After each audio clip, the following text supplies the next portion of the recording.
ठिकाणी तुम्ही पाहू शकता इथे एक दगडांमध्ये गुहा आहे। तर गुहा कसली पण तर आम्ही आता निघलेलो आहे। किल्ल्यांच्या जशा पायऱ्या। तर मित्रांनो पुन्हा एकदा तुमचं स्वागत आहे आपल्या यूट्यूब चॅनलवर, ज्या चॅनलचं नाव आहे रानातील गमती जमती। आणि आज आपण या ठिकाणी श्रावणातला पहिला सोमवार आहे आणि आपण आलो आज गोसाईबाबा महाराजांच्या दर्शनाला। तुम्ही पाहू शकता एकदम डोंगरावर हे मंदिर आहे आणि नांदूर पठार आणि सावरगाव या दोन गावांच्या सीमारेषेवर मंदिर आहे। दोन्ही म्हणजे इकडे जर गेलं पुढं पूर्वेला तर पूर्वेला सावरगाव आहे आणि पश्चिमेला नांदूर पठार आहे। आणि तुम्ही पाहू शकता एकदम असं निसर्गाच्या सानिध्यात हे मंदिर आहे। आणि आता आपण या मंदिराच्या पायथ्यापाशी आलेलो आहे। आता आपण चला वर जाऊ, मी तुम्हाला वरचं जरा दाखवतो। आणि वर डोंगराच्या वर गेल्यावर दोन्ही गावांचा असं व्ह्यू एकदम खतरनाक दिसतंय, मी ते तुम्हाला दाखवतो। आणि इथं खालीच आमची सगळ्यांची शेती माझ्यासोबत आहे। मित्रांनो आता आपण या ठिकाणी मंदिराच्या पायथ्याशी आलो होतो आणि पुन्हा आता आपण चढायला सुरुवात केली। ह्या मंदिराची ठेवण जर पाहिली तर एखाद्या गड किल्ल्यांच्या जशा पायऱ्या असतात अगदी त्याच प्रकारे मंदिराच्या म्हणजे पायऱ्या आहेत। आणि तुम्ही पाहू शकता आपले जे मित्रपरिवार ते पुढे चाललेत, मी त्यांच्या पाठीमागून चाललोय आणि एकदम असं उंचावर आहे मंदिर।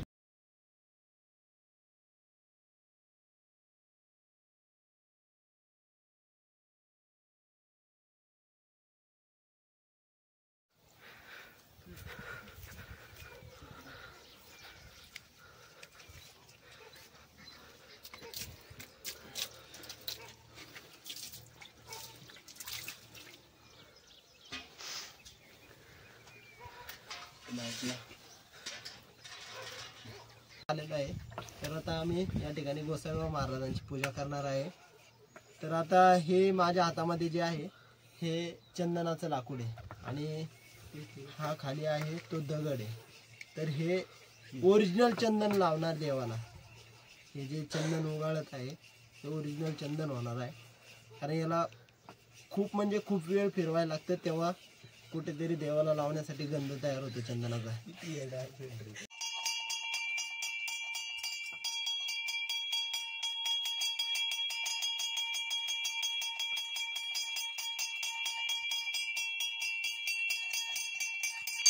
गोसाईबाबा महाराज की जय, गोसाईबाबा महाराज की जय। तर मित्रांनो मी जसं तुम्हाला खाली बोललो होतो की मी तुम्हाला दोन गावचं व्ह्यू दाखवतो। आता आपण मंदिराजवळ आलेलो आहे आणि तुम्ही हे पाहू शकता इकडे जो भाग दिसतोय आपल्याला तर हा सगळा सावरगावचा परिसर आहे।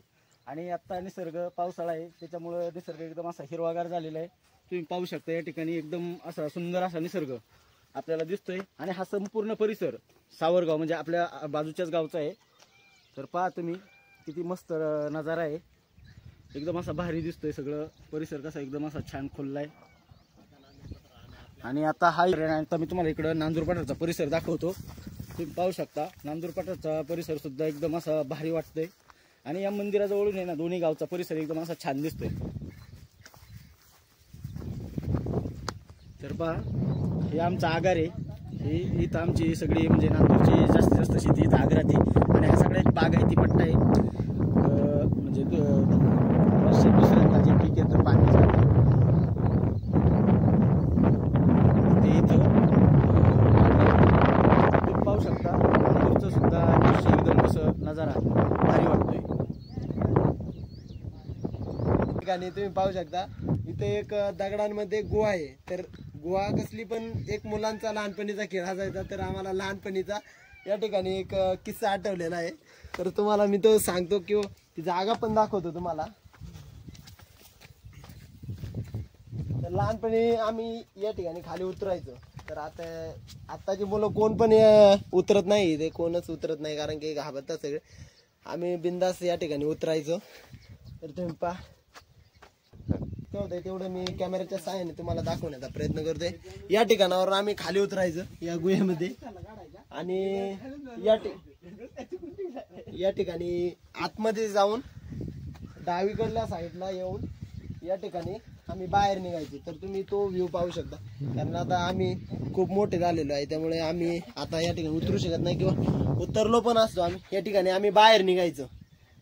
तर वेदांत आगरे आमच्या सोबत असताना गुंतलेला अमोल गाडगे सर आणि सोमनाथ आगरे त्याला एक जण एकीकडून ओढायचा आणि दुसरा दुसरीकडून ओढण्याचा प्रयत्न करायचा.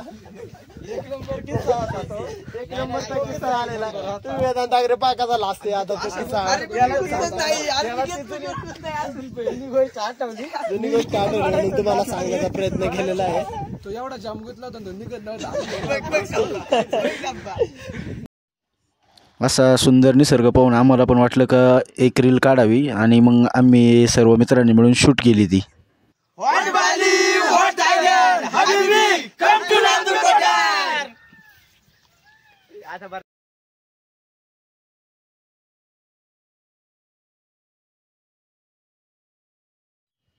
तर अशा प्रकारे आम्ही गोसाईबाबा महाराजांची पूजा केली आणि दर्शन घेऊन परत आता परतीच्या प्रवासाला निघलो. जर मित्रांनो तुम्हाला हा व्हिडिओ आवडला असेल तर व्हिडिओला लाईक करा, शेअर करा, सबस्क्राईब करा आणि परत पुढच्या एखाद्या नवीन अशाच अनुभव घेऊन